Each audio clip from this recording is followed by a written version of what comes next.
I'm going to talk about this Yoruba Agbero. I call them Agbero because Agbero is in their life, in their blood. All what they know is extortion. I don't mean to be offensive. I don't mean to be abusive here, but we have to call a spade a spade. This Tunde Perry is a Yoruba guy. He was, Nigeria lost out to Morocco in semi-final of AFCON going on right now. This time. And what all Yorubas are doing, and most Nigerians with their media, they put it on Igbo people that it's Igbos that made Nigeria to lose out in this competition going on. And they were saying all manner of things. They went religious, they went ethnicity. In fact, they put it on top of on the head of Igbos, that Igbos made them, that they are associated with failures. They said all ill things against the Igbos. But I want to ask this useless Tunde Perry, Agbero, extorter, someone who extorts money on the street. Every street in Lagos, they extort money from motorists and from passers-by. You understand? So, and they are known by their ugly and useless character everywhere. Even newborn baby know them. I don't mean all the Yoruba, but most of them. But I want them to listen to something, because these two people, they were attacking Chukwueze that he lost penalty, and one other guy that they lost at. I just want to mention few guys, few world-class legendary who missed penalty. Let me start by mentioning number one person, the highest footballer of all time right now is Lionel Messi. Messi missed a penalty. Franco Baresi missed penalty. Nicolas Anelka missed penalty. Cristiano Ronaldo missed penalty. Mikel Platini missed penalty. Samoa Gyan missed penalty. Bukayo Saka missed penalty. Jadon Sancho missed penalty. Marcus Rashford missed penalty. Kingsley Coman missed penalty. Terry missed penalty. Almighty Roberto Baggio of Italy missed penalty. Hey, Tunde Perry, we are Igbos. Let me clear it if your head is not working. And let me even start in that your useless Nigeria, because Nigeria is a zoo. It's a confirmed zoo. Nothing works in Nigeria, and nothing will work in Nigeria. I'm not just being pessimistic from the indices and statistics we have in Nigeria, and from the doings. What is exactly happening? We know that Nigeria is nothing to write home about. Fools, I want to make it clear to you. If you come to athletics, 100 meters, if you don't know, go and check records. It's Igbo people. If you come to 1,500, athletics, go and check your records. It's Igbo people. Gymnastic, badminton, shot put, javelin, high jump, long jump, soccer, both male and female, football, male and female. Go and do your research. It's Igbos. Without Igbos in your team, it's gone. It is gone. If you don't know it today. Because the way you are talking, I've mentioned the names of guys that miss penalty. Penalty is something that can happen to anybody. Some people want to play penalty, and they will come with anxiety, kind of. Some of them have fatigue, after playing so many matches and trainings, they have fatigue, So when they come to play penalty, they could miss penalty. As you all know, legendary footballers all over the world class, they miss penalty, not because they can't score penalty, but because of the situation at that moment. You don't know. So if Chukwueze missed penalty, it doesn't mean that he's not a good player. Of course, you see him. Is he not a good player? I was thinking that this useless Tunde Perry, Yoruba guy, this useless Tunde Perry, I was thinking that he will come up, be man enough. He will man up and talk to his government that things are not in place in Nigeria. You can hardly move around and see a pitch.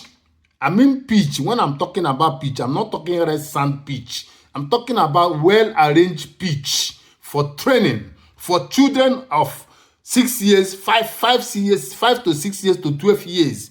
every evening tapping soccer, training, building themselves.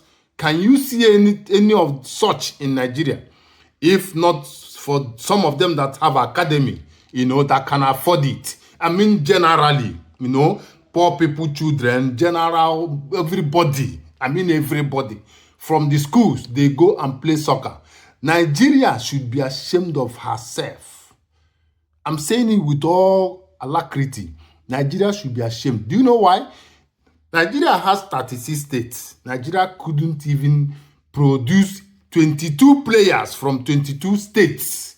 22 that makes up a team. You understand? First and second 11. Nigeria cannot boast of that.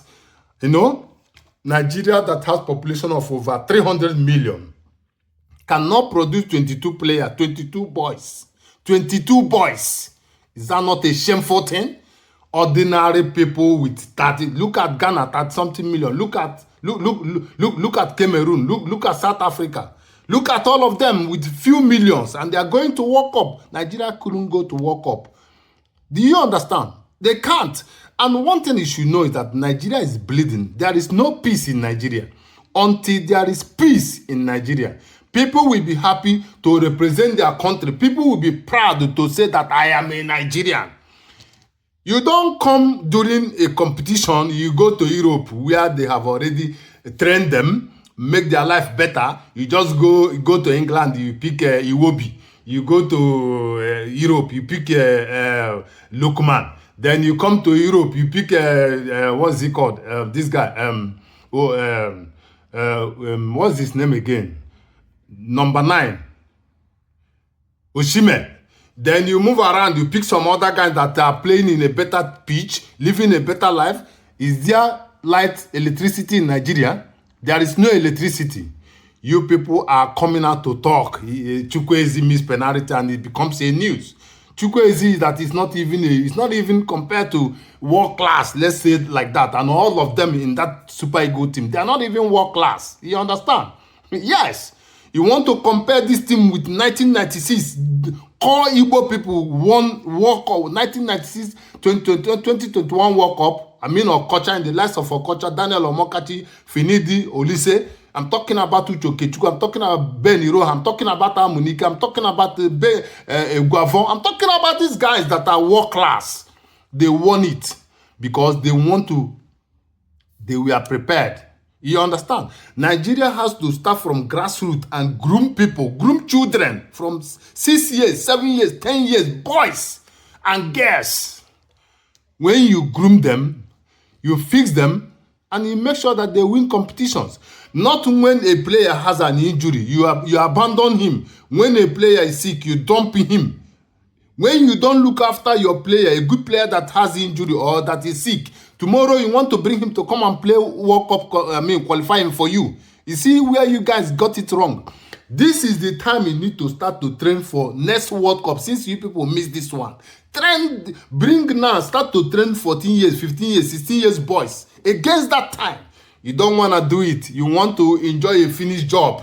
You come to Europe, you come like my son start to play, come and pick him. He never play with you. Never play for you people. I would discourage him.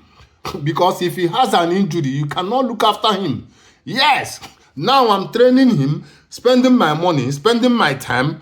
When that time reach, you come and pick him just like that. You give him a call. Why don't you come and play for your country? Who does that rubbish? Who does that? Nobody does that, my friend. Train your children in your land in Nigeria. Train them.